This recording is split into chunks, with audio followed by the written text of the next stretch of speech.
आप सभी को कार्तिक मास की हार्दिक शुभकामनाएं। आप सभी के जीवन में भगवान विष्णु और माता लक्ष्मी की कृपा सदैव बनी रहे, ऐसी मेरी शुभकामनाएं हैं। आज की इस वीडियो में मैं आपको कार्तिक मास के व्रत एवं स्नान की उद्यापन की विधि बताऊंगी। की वीडियो का शुभारंभ करते हैं।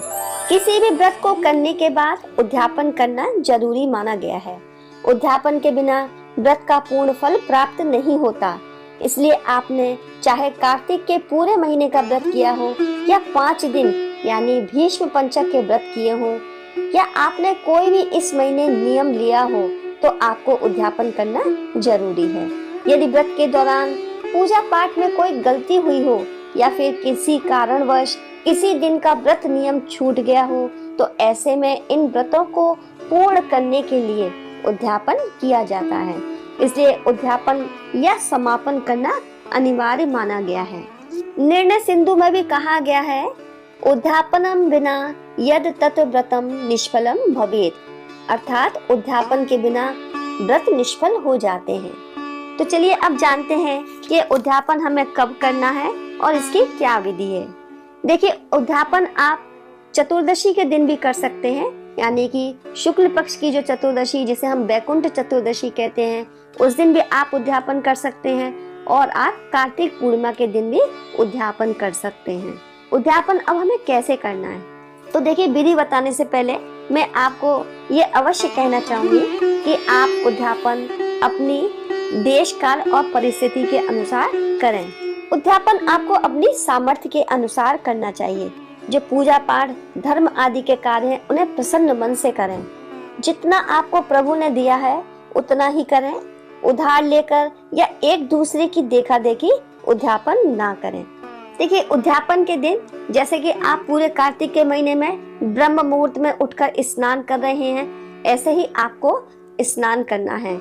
यदि आप किसी पवित्र नदी में जाकर स्नान कर सकते हैं तो बहुत ही अच्छा है, लेकिन यदि ये संभव नहीं है तो आप घर में ही गंगा जल और काले तिल डालकर स्नान करिएगा।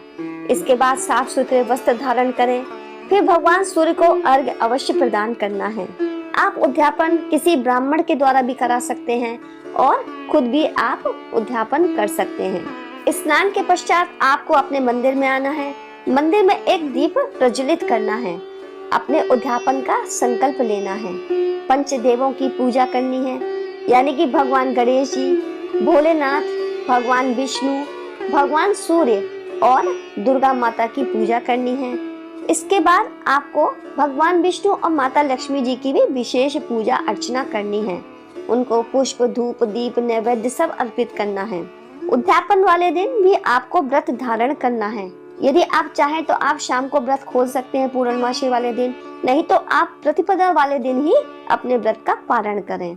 उद्यापन के दिन आपको उन चीजों को भी दान करना है जो आपने पूरे महीने छोड़ रखी थी। जैसे कुछ लोग देखिए चावल खाना छोड़ देते हैं, कुछ लोग दालें छोड़ देते हैं और कुछ लोग चप्पल भी पहनना छोड़ देते हैं। तो जो जो चीजें आपने छोड़ी है कार्तिक महीने में नियम लिया है, पहले आप उन चीजों का दान करेंगे, उसके बाद ही उन चीजों को धारण करेंगे। जैसे किसी ने चप्पल पहनना छोड़ा तो आप पहले किसी को चप्पल पहनाएंगे, उसके बाद आप चप्पल पहनना शुरू करेंगे। उद्यापन वाले दिन आप कुछ धार्मिक पुस्तकों को भी दान कर सकते हैं। आप इस दिन अपने घर में पकवान बनाएंगे और ब्राह्मण ब्राह्मणियों को निमंत्रित करेंगे। देखिए, आप 31 ब्राह्मण और ब्राह्मणी को बुला सकते हैं। उनको भोजन, वस्त्र आदि देंगे। यदि ये संभव ना हो तो आप एक ब्राह्मण और ब्राह्मणी को जोड़े से बुलाइएगा।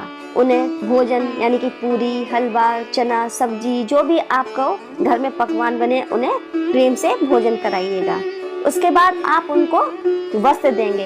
देखिए, ब्राह्मणी को जोड़ा आदि देंगे, साड़ी देंगे और ब्राह्मण को भी जोड़ा देंगे। आप गर्म वस्त्र भी उनको दे सकते हैं। ब्राह्मणी के लिए आपको श्रृंगार का सामान अवश्य प्रदान करना है। यदि आप भोजन घर में ना करा सकें तो आप मंदिर में भी भोजन की थाली ब्राह्मण और ब्राह्मणी के लिए दे सकते हैं। उनको वस्त्र भी दे सकते हैं और श्रृंगार का सामान भी अवश्य रखिएगा। उद्यापन में 5 बर्तन को भी रखा जाता है, यानी कि एक थाली, कटोरी, चम्मच, लोटा, ग्लास आप रख सकते हैं। देखिए, लोटा आज आप जरूर रखिएगा, क्योंकि पूरे महीने हमने भगवान सूर्य को और माता तुलसी को जल दिया है तो आप एक लोटा रखिएगा। लोटे को खाली नहीं देना है, आप उसमें कुछ चावल और गेहूं भरकर भी दे सकते हैं।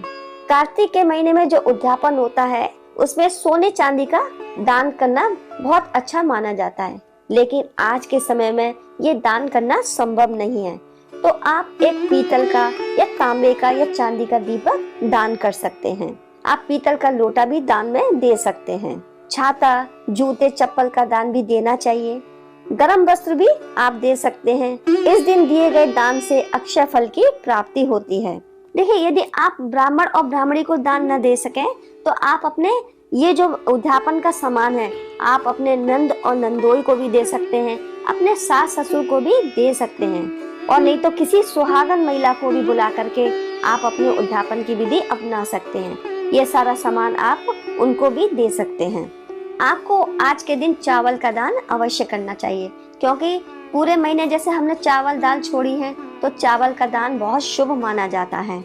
लेकिन कुछ लोग ऐसे भी हैं, देखिए कुछ वर्किंग है या कुछ लोग समय के अभाव में ये सब नहीं कर सकते, तो आप देखिए आज के दिन सूखा जो अन्न होता है यानी कि दाल, चावल, चीनी, सब्जी, फल, आप सूखी चीजें भी आप मंदिर में दान कर सकते हैं।